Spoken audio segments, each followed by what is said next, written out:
Tout homme qui agresse la vie d'autrui doit être empêché de le faire, même si cela doit entraîner sa mort. La légitime défense n'est pas seulement un droit, elle peut être un devoir grave pour celui qui est responsable de la vie d'autrui. Elle ne doit cependant pas recourir à des moyens disproportionnés ou à une violence démesurée.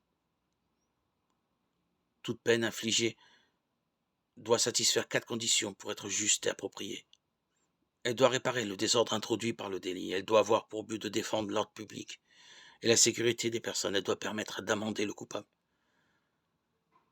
Provoquer activement la mort d'une personne est toujours une faute contre le commandement tu ne tueras pas. Exode 20, 13. En revanche, accompagner une personne lors de son passage vers la mort est un devoir d'humanité. Les notions d'euthanasie active et d'euthanasie passive brouillent souvent les débats. En réalité, toute la question est de savoir si on tue une personne mourante ou si on la prend en charge pour qu'elle meure dignement.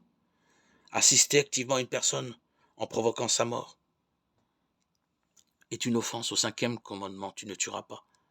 Mais accompagner une personne dans sa fin de vie, c'est obéir au commandement de l'amour du prochain.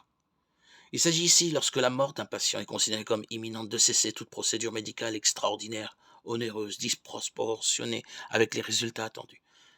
Cette décision doit être prise par le patient, s'il en a encore la capacité, sinon par un ayant droit légal qui respecte la volonté du patient. En revanche, les soins ordinaires dus à une personne en fin de vie ne peuvent être interrompus. C'est un précepte de l'amour du prochain et de la miséricorde. Il peut être légitime et conforme à la dignité humaine d'administrer des analgésiques aux patients, même au risque d'abréger chez eux. La mort n'étant ici voulue ni comme fin ni comme moyen.